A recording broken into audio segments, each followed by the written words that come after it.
귀한 분 모시고 함께 뭐 이런저런 이야기를 한번 나눠보려고 하는데요.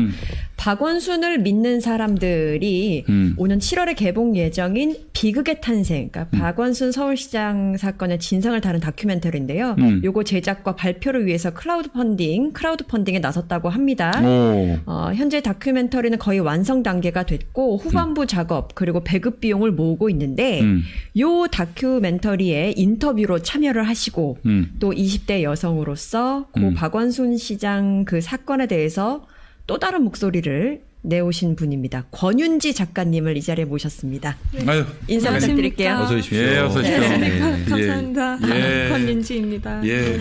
저 처음에 딱 들어오실 때 뵙고 저랑 너무 똑같이 생기지 않았나요? 저 진짜 맞아요. 투샷으로 보니까 인생을 만났다고 제가 물론 저보다 한참 어리시고 그렇게 하지만 근데 눈 크기에서 제가 졌습니다. 수술한 거예요. 받은 겁니다. 그렇습니다. 네, 또 이게 철면 깔 수가 없거든요. 솔직하게 말씀을 드려야 돼서 클로즈업 하지 마시죠. 네. 그래서 굉장히 어떤 뭐 친밀감이 보자마자 형성이 됐다라고 말씀을 드립니다. 아니, 우리 권윤지 작가님은 제가 알고 있기로는 이 이른바 페미니즘으로 알려진 여성주의에 대해서 상당히 비판적인 그런 평론 활동도 하신 걸로 알고 있습니다. 네네. 어떤 분인지 좀 소개해 주신다면. 네, 일단 이제 제가 주로 이제 대중 앞에 나설 때의 모습은 뭐 시사 논객이나 아니면 뭐 안티 페미니스트의 대표 주자 이런 식으로 조금 소개가 됩니다. 그래서 이제 많은 분들이 저를 그냥 이제 기고가라든지 뭐 아니면 뭐 언론 지망생인가 뭐 대한 유튜버인가 이런 식으로 보시는데 실제로 제가 하고 있는 활동을 간단히 소개드리자면 저는 일단 현직 서양화 작가입니다. 그러시구나. 화가입니다. 화가시구나. 그리고 두 번째로는 이렇게 오프로드라는 작은 출판사에서 홍보와 기획 그리고 아트가 필요한 일들을 총괄하고 있습니다. 출판 기획자? 네. 네. 그리고 이제 세 번째로 이렇게 이제 시사 문제, 또 제가 MZ세대의 여성으로서 직접 겪은 부분에 대한 논평들을 하면서 방송 활동을 하고 있습니다. 그래서 제 경력이 이제 좀 너 앞으로 어떻게 할 거냐, 미래에는 하나를 정해야 하지 않냐, 이제 이런 목소리들을 또 많이 듣고 있는데요. 이제 제가 생각할 때 이거는 기독교 교리랑도 좀 겹치는 부분일 수도 있을 것 같기는 한데요. 예술가잖아요, 저는 기본적으로. 네. 그래서 저는 이제 제가 일을 하는 데 있어서 가장 중요한 것은 감성, 그다음 직관, 연민이라고 생각합니다. 네. 그래서 이제 연민은 낮은 자에 대한 연민일 수도 있지만 우리 존재 전체의 우매함에 대한 연민일 수도 있을 것 같고요. 예. 그래서 이런 본질적인 능력들을 가지고 이 새로운 세상에서 제가 필요로 하는 곳에는 어디든 가서 활동을 하겠다. 그게 제가 활동하는 뭐 철학이라고 말씀드릴 수 있겠습니다. 저는 그런 사람입니다. 네. 그런 철학에 기반해서 이렇게 박원순 시장의 어떤 사건, 논란을 그렇게 에 대해서 다른 목소리를 내신 또 생각이 좀 더 깊어지신 그런 계기가 됐을까요? 그 철학의 기반이 됐을까요? 그렇습니다. 왜냐하면 일단 이제 우리가 어떤 사회적인 이슈가 이제 있게 되면 보통은 이제 편이 좀 나뉘지 않습니까? 그러니까 나는 A를 지지하고 나는 B를 지지하고 그다음에 나는 이렇게 생각하고 너는 저렇게 생각하고 하면서 이제 어떤 사건이든 간에 치열한 이제 공론장이라는 게 벌어지게 되잖아요. 그런데 뭐 다른 미투 사건들도 크게 다르지는 않았지만 특히 박원순 사건 같은 경우에는 그러한 공론장 자체가 아예 차단이 돼버리는 분위기가 너무 심각했습니다. 바로 그거죠. 그런 면에서 이제 비판을 해도 2차 가해, 죽어도 2차 가해, 실체적 진실을 알고 싶어도 2차 가해, 심지어 그러니까 일반 사람들 입장에서는 내 시각에서 이 사건을 언급하기만 하면 2차 가해인 거예요. 의문을 제기해도 2차 가해. 그냥 그러니까 말만 하면 그러니까 기승전 2차 가해. 그런데 정작 모순되게도 이 사건을 조직하고 이 사건의 의미를 대중에 확정지으려고 했던 세력들은 무도하게도 이제 떠나시는 그 날에 그렇지. 기자회견을 합니다. 나 그때 경악을 금치 못하게 그것은 되더라고. 이제 저는 그때 보고 이제 인간이 아니라고 생각했거든요. 예. 네, 인간에 대한 최소한의 어떤 정서가 없나 이런 생각을 했습니다. 그래서 진짜 사탄 같은 느낌도 정말로 들었었고요. 그래서 이렇게 앞서 말씀드렸던 대로 아무도 지지하지도 않고 아무도 논쟁하지도 못하는 이 상황 자체가 특수하다고 생각했고 네. 그렇다면 분명히 더 파헤칠 것이 있을 것이다. 그리고 우리가 절대 알아서는 안 되는 뭔가가 있을 것이다 라고 생각을 했기 때문에 더 깊은 관심을 차차 두게 되었던 것 같습니다. 네. 제가 그 사안과 관련해서 초기에 제기했던 의문이 이렇습니다. 2차 가해, 2차 가해 남발을 하더라고요. 자, 그러면은 1차 가해와 관련해서 확정된 게 있냐? 뭐 검찰이나 경찰의 수사 결과가 나와서 고인이 그렇게 가해 사실이 있는지 그 1차 가해가 확인된 게 있냐? 아직 없거든. 그런데 왜 2차 가해라고 하느냐? 그 말장난인 게 1차 가해가 없냐라고 하는 게 2차 가해다. 이렇게 그렇지. 바로 그랬어요. 실제로. 의문을 제기해도 그 2차 가해라고 했어요. 맞아요. 그러니까 이게 돌고 도는 거예요. 자, 2차 가해 했어. 너 2차 가해 했어. 아니 그럼 1차 가해가 뭔데? 2차 가해. 아니 그러니까 1차 가해가 뭐냐고. 2차 가해. 이렇게 해가지고 2차 가해 이렇게 하면서 다 듣고 2차 가해. 네네. 그렇게 된 거죠. 네. 저는 이제 박지희 아나운서가 그때 2차 가해 그 자로 몰렸잖아요. 네네. 아니 박지희는 의문을 제기한 정도인데 의문 제기한 게 2차 가해일 수 있냐라고 얘기했더니 그게 또 2차 가해라는 거야. 네네네. 야, 그러면 우리가 이제 넘버링은 좀 제대로 하자. 2차 가해라고 니들이 지적한 사람을 내가 조금 옹호했다고 치자. 그럼 내가 3차 가해지 어떻게.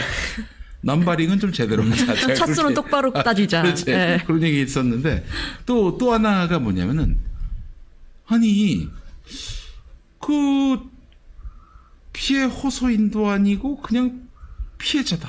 네네네. 피해 호소인이라고 말한 것도 2차 가해고. 그래서 나중에 결국 사과까지 했죠. 그 피해 호소인이라고 칭한 거에 대해서. 민주당 여성 의원 3분이 그때 사과하셨어요. 아니 피해자라고 한다면은 가해자가 있다는 거 아니에요? 뭐 가해자가 뭐 특정되지 못했을 수도 있겠지만 적어도 피해자라고 하면 이 사람이 성폭력 피해를 입었다라는 확실한 근거 속에서 피해자여야 하는 거 아니에요? 아니 그 규명돼야 그 다음에 이제 뭐 피해자가 맞고 그전에는 피해 호소인이라고 부르든지 아니면 고소인이라고 부르든지 해야 되는 거 아닙니까? 고소인, 피고소인 뭐 이렇게 나뉘죠. 그게 개념적인 표현 아니에요? 근데 어떻게 된 게 나 참 아니 피해자라고 안 했다고 그것도 2차 가해라고 얘기를 해버리면은 이거 참 어처구니가 없더라고요. 이제 권윤지 작가님께서 저는 그 대단한 용기와 정말 이게 장난이 아니거든요. 제가 한번 예전에 김재련 변호사 비판했다가 휴대폰만 열면 한 달간 욕이었습니다. 제가 뭐라고 비판했냐면 이런 성범죄 피해자들을 기자회견을 열 때 그 세팅 역할을 제가 실물을 봤었습니다. 그러니까 이런 일들을 대리하는 사람들은 어떻게 해야 되냐면 또 전 2차 가해도 원래 좋은 의미인데 이게 너무 남발이 돼버려서 이렇게 뜻이 너무 부정적으로 인식이 돼버렸다는 거예요. 민화가 됐죠. 그러니까 처음에 이 목회자랑 정치인에 대한 성범죄가 상당히 유사합니다. 일단 1차적으로 팬덤이 있어요. 추종 교인이 있죠. 추종 정치인 지지 세력이 있어요.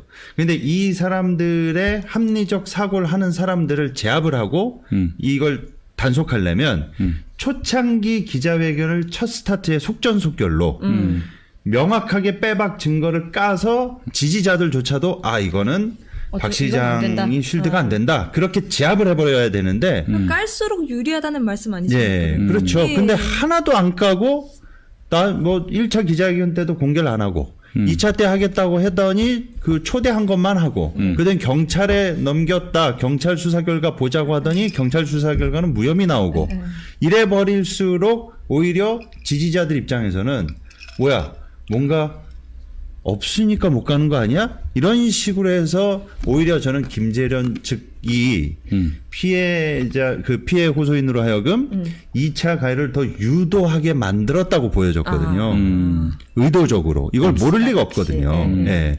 근데 이랬다고 아주 욕을 처백으로 먹으셨습니다.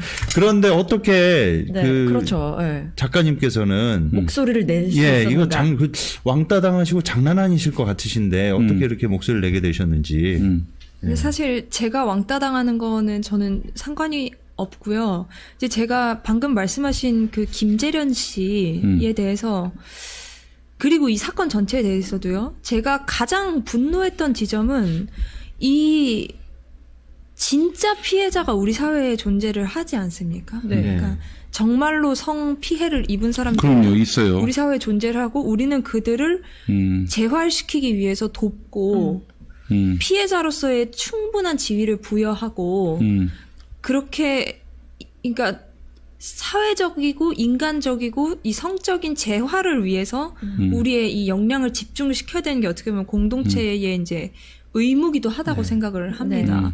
그러니까 그런 피해자들이 존재를 해요. 그리고 김재련 씨와 그 주변의 여성 단체들은 그런 피해자들을 돕는 사람들로 인식이 돼 있습니다. 그렇죠. 사회에. 그렇기 때문에 이 사람들은 도의적으로 굉장히 좋은 일을 하는 사람들 이렇게 인식이 돼 있습니다. 포장이 돼 있죠. 그렇죠.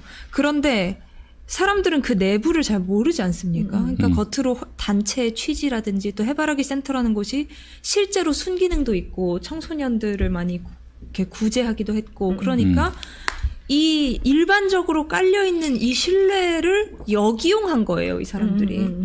그러니까 가장 분노했던 지점은 저는 결국에는 뭐 사건의 진실이 어떻고 박 시장님이 성추행을 했고 안 했고 이것도 있었지만 어떻게 진짜 피해를 입은 사람들, 진짜 아픈 사람들을 이렇게 모독을 할 수 있는가. 그것도 그들의 고통을 직접 본 사람이 이렇게 한치의 양심도 없이 그들을 팔아먹을 수 있는가에 대해서 저는 분노를 했고요. 이거에 대해서 제가 여기서 이 자리에서 이제 잊혀지기 전에 꼭 언급하고 싶은 이 김재련 씨의 모순적인 행태가 두 가지가 있는데 간단히 언급하고 넘어가겠습니다.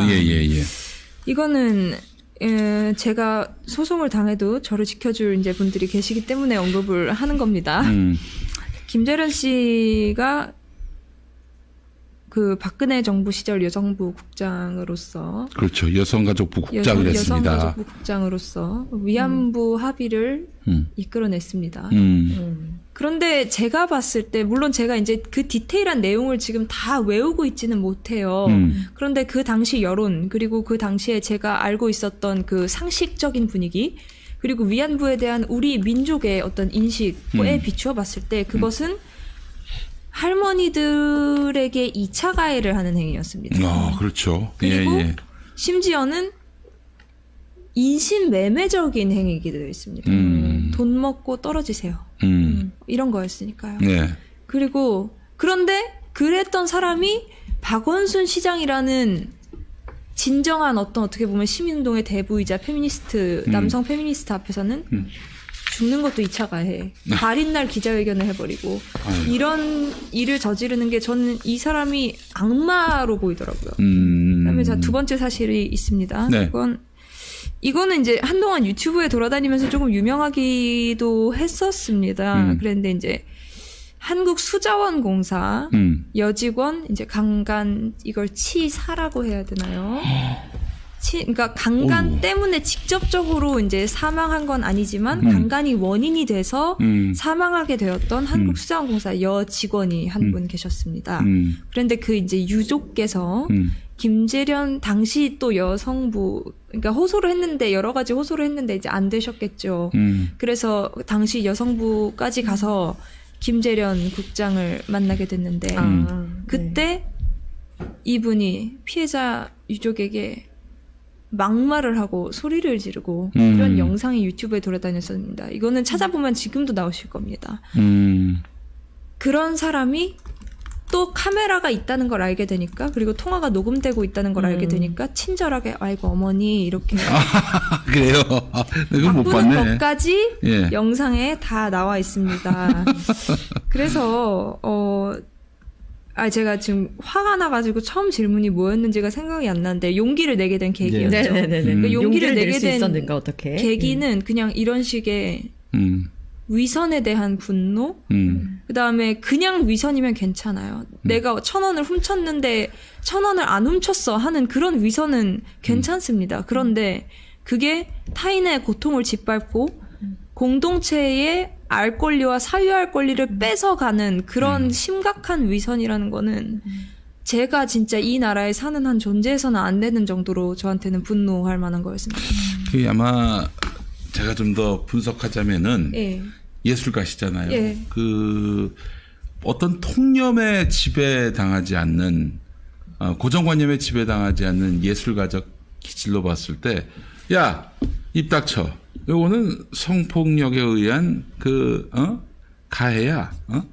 박원순 추모하지 마. 야, 그 나쁜 놈인데 왜 추모하니? 이건 힘에 의한 압박, 통제, 그리고 지시, 여기에 대한 어떤 아주 이 체질적인 그런 거부감. 아마 그런 것도 좀 작용을 하지 않았을까 싶습니다. 저는 그렇거든요. 야, 합리적인 이유로 설명을 하고 그럼 내가 납득하면은 동의가 되겠지. 그런데 니들은 왜 근거도 제대로 제시하지 않고 저 새끼 나쁜 새끼니까 너희들 나쁜 새끼라고 인정해 라고 압박하는 거야. 왜 강요하는 거야. 저는 여기에 대한 반발이거든요. 좋아. 그게 2차 가해면 2차 가해 하지 뭐. 왜 니들이 다 판단하고 우리는 니들이 판단한 걸 믿어줘야 되는 거야? 자, 아니나 다를까? 박 시장 사건을 좀 소상히 따져보니까 이 친구들이 설득할 어떤 자신이 없었던 거예요. 맞습니다. 이제 그걸 이제 영화에 담은 거 아니겠습니까? 맞습니다. 예. 그 영화가 이제 다큐멘터리로 나오는 건데 이미 앞서서 책이 나왔습니다. 손병관 오마이뉴스 기자의 비극의 탄생인데 저희 시간에 또 많이 소개를 해드렸습니다만은 우리 저 작가님 보시기에 예. 그 어떻습니까? 그 박원순 시장 사망의 원인은 뭐였다고 보세요? 저한테 지금 이렇게 아니라 저죠. 네네네. 그게 이제 많은 사람들이 그러니까 박 시장님을 이제 중립적으로 그냥 박 시장이라고 하겠습니다. 예, 그러면 단도직입적으로 여쭤보겠습니다. 지금 저 이른바 김잔디라고 불리는 그 사람이 주장한 대로 이거 성추행이 있었습니까?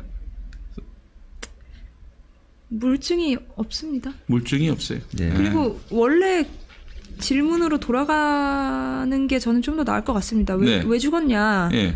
그러니까 결국에는 왜 죽었냐 아니에요. 사람들이 말하고 있는 게. 그러니까 많은 사람들이 왜 그러면 그렇게 그러면 니네들 주장대로 무고하다면 왜 그런 극단적인 선택을 했겠느냐.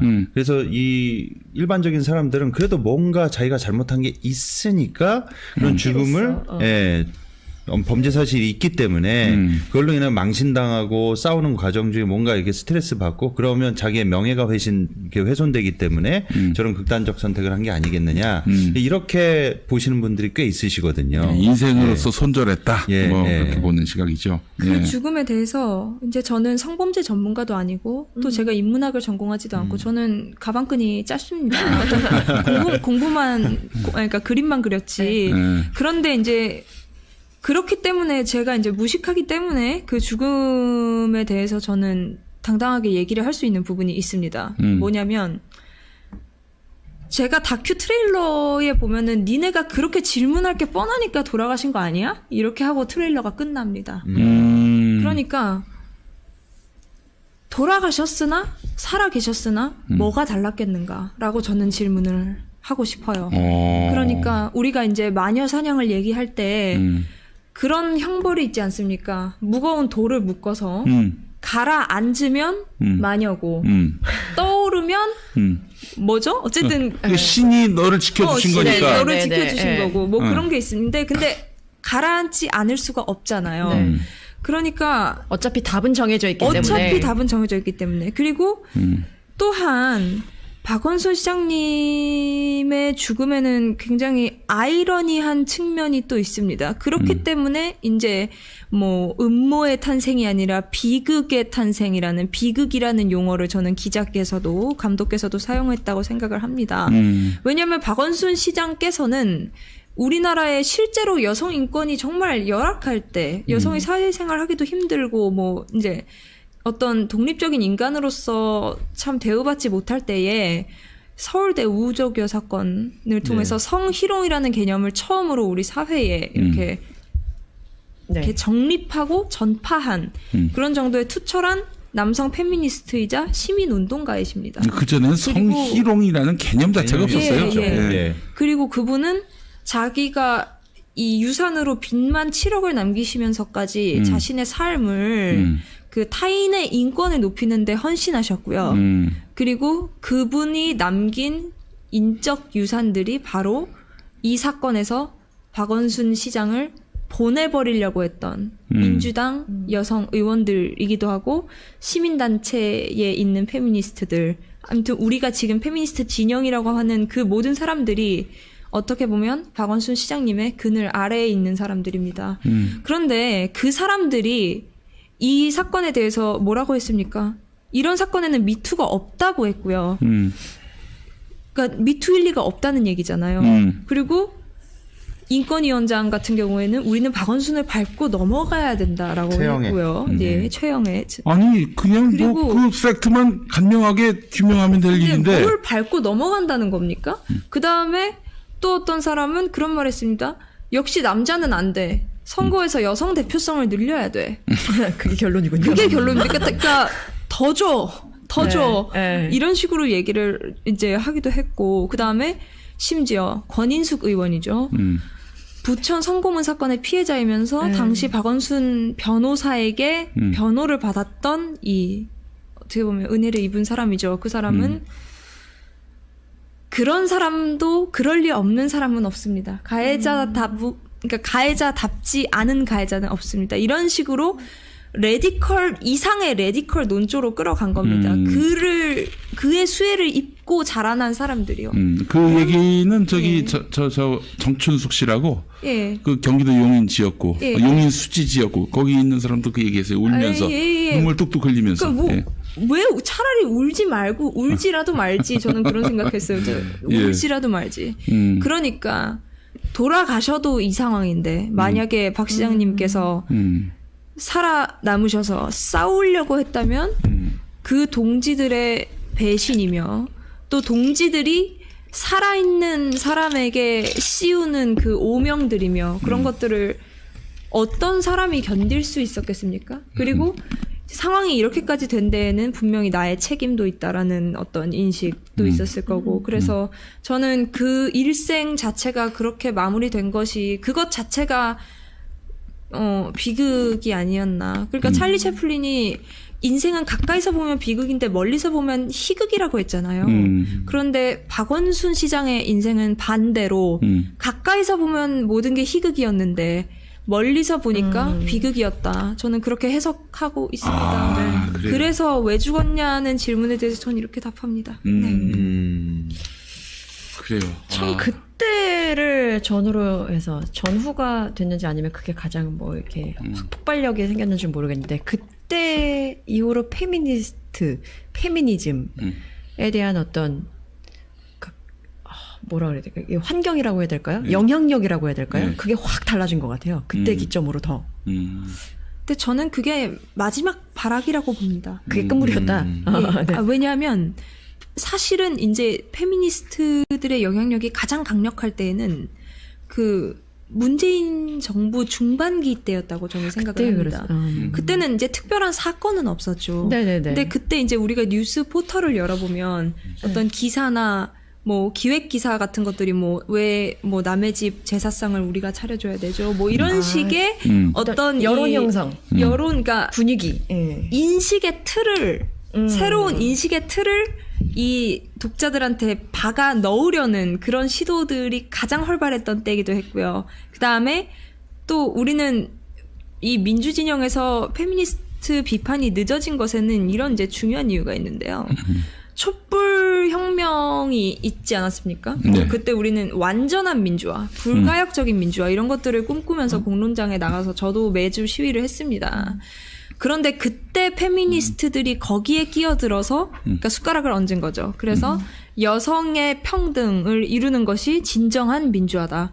성평등이 진정한 민주화다라고 했고 대통령 역시도 페미니스트 대통령을 내세우면서 마치 페미니즘의 인식 틀에 동의하지 않으면 진보주의자가 아니고 반민주적인 것과 같은 프레임이 형성이 돼버렸습니다. 그래서 그 프레임, 그러니까 그거는 무소불위의 정당성을 얻은 거거든요. 그런 걸 통해서 저는 페미니스트들이 뭐 심지어는 곰탕집 사건 같은 것도 그렇고 그런 여러 가지 이제 조작성 미투들을 하다가 박원순 시장님 사건까지 왔는데 여기서는 정말로 우기는 것밖에는 할 게 없구나라는 생각이 들었습니다. 그러니까 영향력이 가장 세 보이지만 가장 그러니까 아무것도 없는 그러니까 밑바닥까지 내려온 상태에서 발악을 하는 마치 해리포터에 보면 이렇게 뱀 구덩이 같은 거 있잖아요.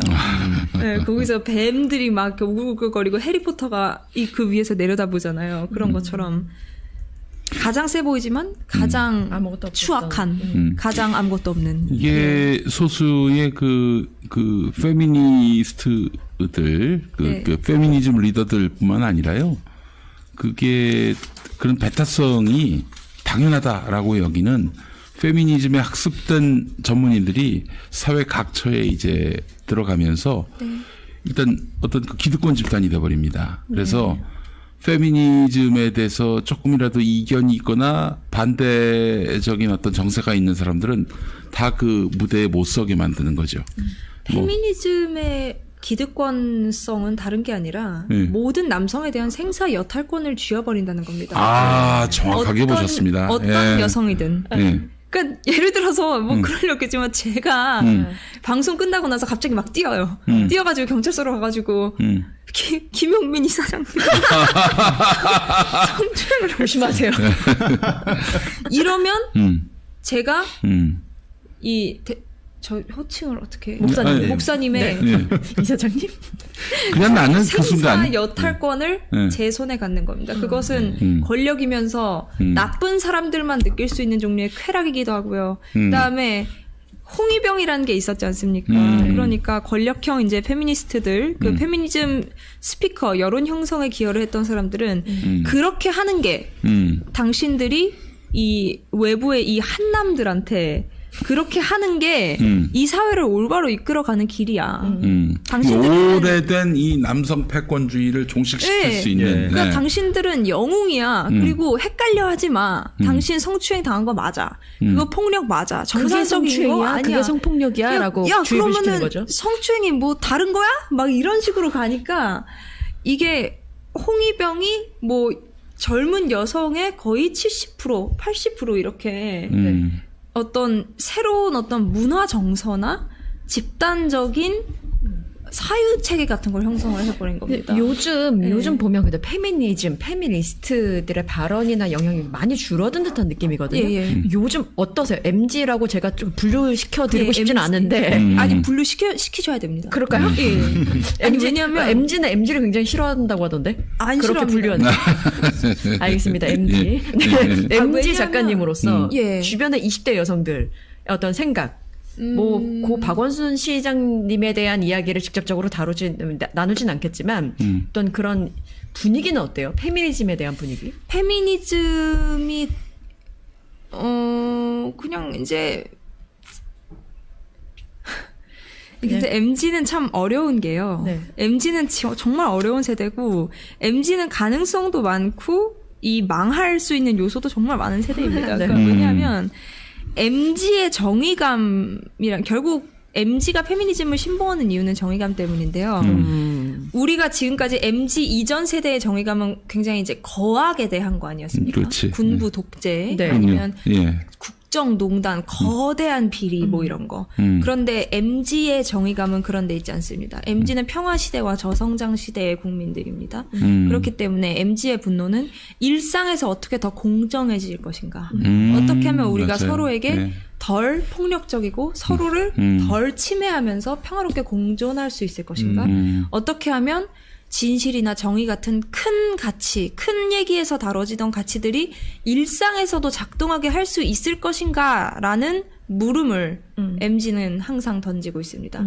그게 MZ의 정의감입니다. 경제적인 면에서도 그렇고 어떤 사회생활에서의 일상 소통의 문제에서도 그렇고 다 그렇습니다. 그런 MZ가 페미니즘을 그런 것을 실현 가능하게 하는 수단으로 받아들여 버린 게 어떻게 보면은 모순인 건데 실제로도 MZ는 페미니즘을 좀 그런 이제 일반 상식의 범주로서 지금 받아들이고 있는 것 같고요. 또 한편으로 이제 MZ 남성 같은 경우에는 지금 이제 부동산 네. 문제, 그다음에 경제 문제가 좀 심각하지 않습니까? 네. 그러니까 여성들과 달리 이제 그런 걸 생각할 시간이 없습니다. MZ 남성들은. 지금 MZ 남성들은 3포 세대, 5포 세대도 넘어선 그냥 이렇게 너무 회의주의적이고 시니컬하고 어떤 청년으로서 가지고 있는 어떤 정력이라든지 아니면 뭐 도전 정신 이런 것들을 자진해서 내려놔야 살 수 있을 것 같다고 생각하는 또 청년들입니다.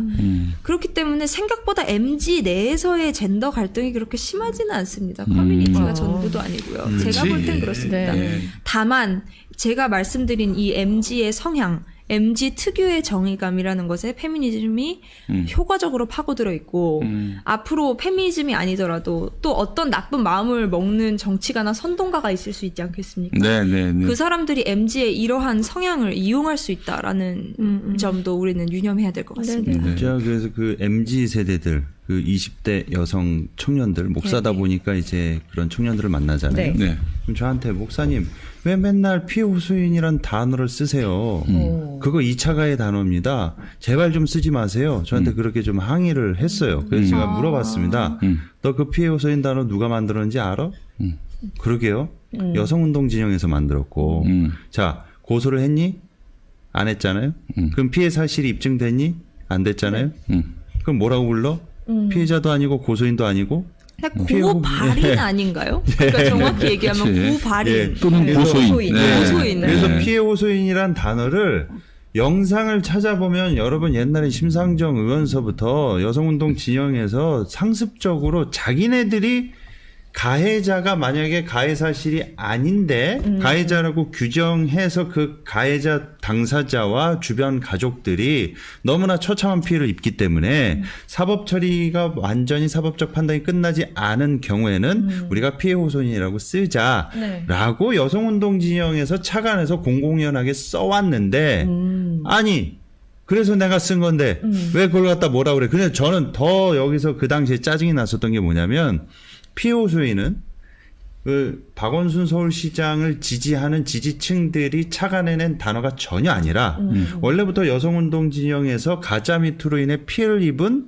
가해자로 지목받은 남성의 인권을 보호하기 위해서 중립적으로 만든 착안된 단어인데 처음 알았습니다. 예, 원래 그겁니다. 예, 그걸 갖다가 왜 민주당 그 여성은 3명이 사과를 해버리냔 말이에요. 그러게요. 그러면 마치 원래 있던 그러니까 제가 지금 제 뇌피셜을 말씀드리는 게 아니라 이 방송 보신 시청자 여러분 찾아보십시오. 피해 호소인이 어떻게 시작된 건지.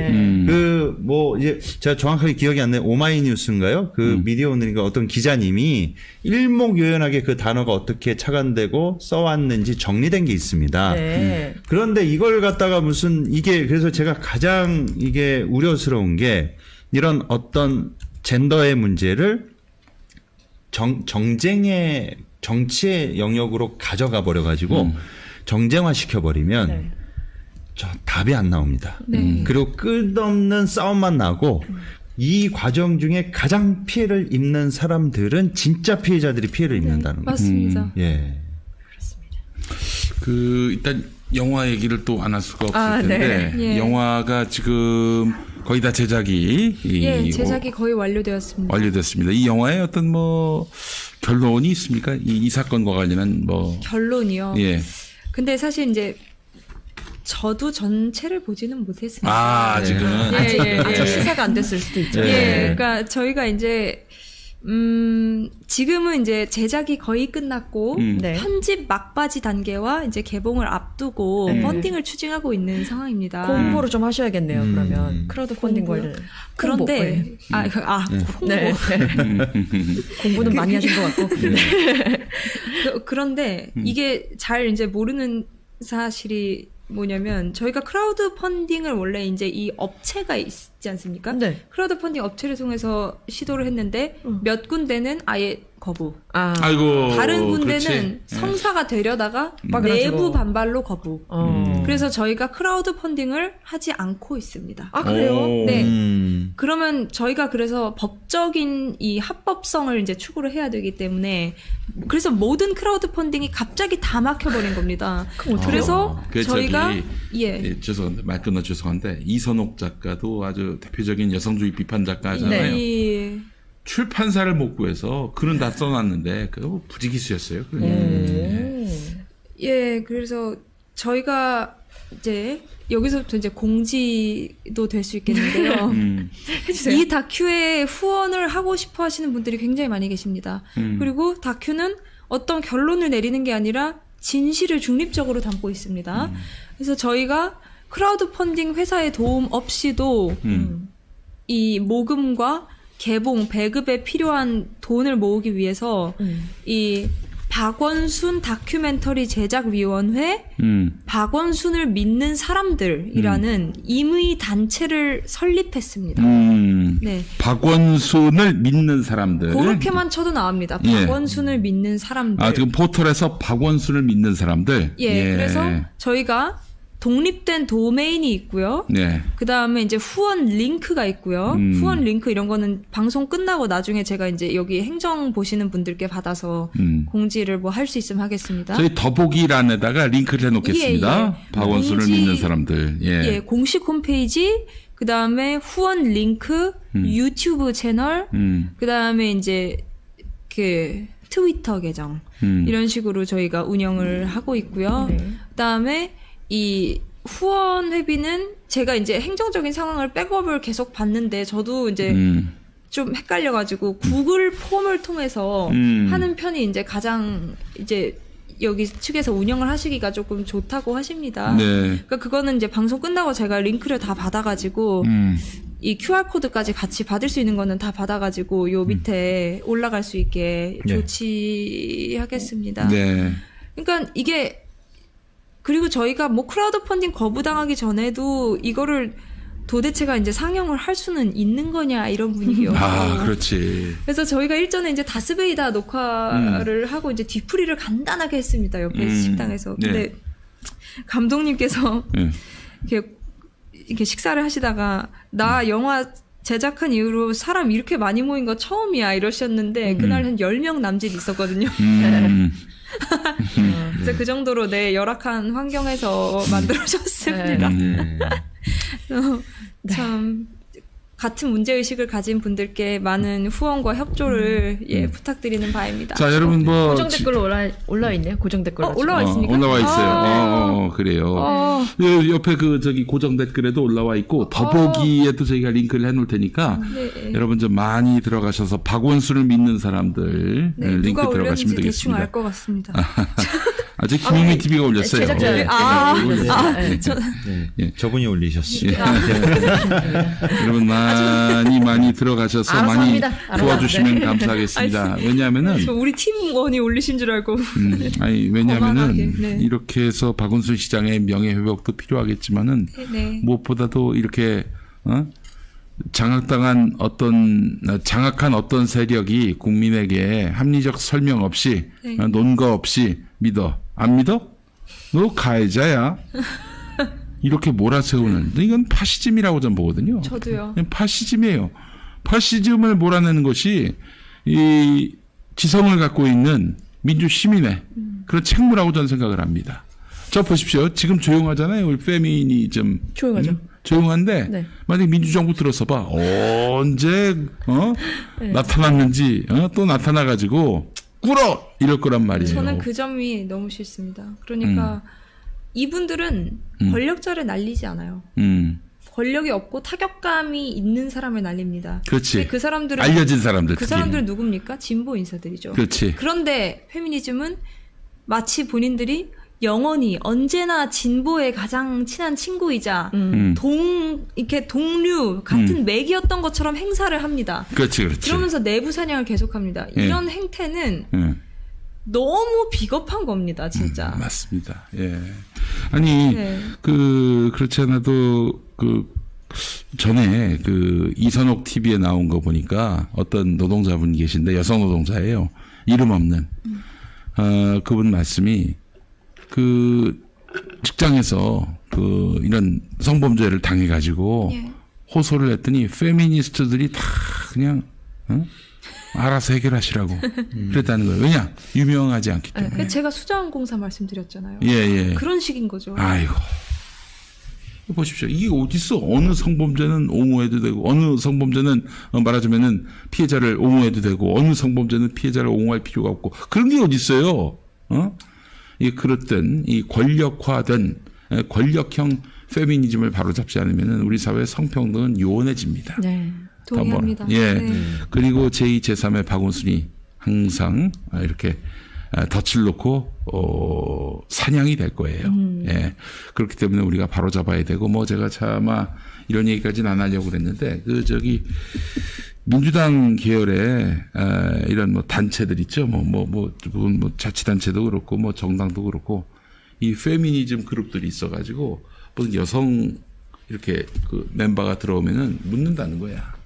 너 페미니스트야 아니야? 그러니까 사상 검증. 사상 검증을 하는 거야. 이 대한민국에서 대한민국에서 그런 사상 검증이 이루어지고 있습니다. 이게 도대체 이게 완전히 이게 파시즘이 아니면 뭐가 파시즘이에요? 이거 몰아내야 됩니다, 여러분. 성평등, 뭐 인권 아무 상관없는 자들이에요. 정반대인 자들입니다. 이런 괴물들이 말이죠. 민주정부만 들어서면 나와가지고 설쳐가지고 마치 자기들이 다 뭐 이뤄낸 것처럼 이런단 말입니다. 이러면 제2, 제3, 제4의 박원순이 또 나오는 겁니다. 예. 어우, 답답해. 이런 일들을 막기 위해서라도 어떻게든 여러분 이 영화 제목이 뭡니까? 자, 비극의 탄생. 책의 제목도 비극의 탄생. 예.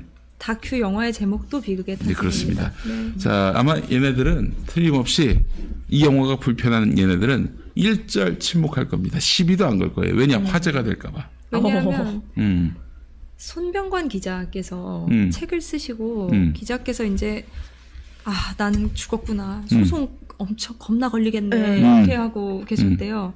한 건도 안 걸리셨답니다. 그러니까 침묵 전략 밖에서 지금 답이 없는 겁니다. 그렇기 때문에 우리가 이렇게 목소리를 내서 침묵을 깨버리면 저항할 방법이 없어지겠죠. 그것도 있고 손병관 기자의 이 리포트가 틀림없기 때문입니다. 예, 맞습니다. 빈틈이라도 있으면 어떻게든 소송을 걸었을 거예요. 허위 사실을 밝혀야 되기 때문에 네. 예, 오히려 진실이 드러나죠. 예. 맞습니다. 예, 그런 면도 있겠네. 네. 자, 그러니까 여러분 정말 비극의 탄생 이 영화 성공해야 합니다. 여러분 많이 도와주시고요.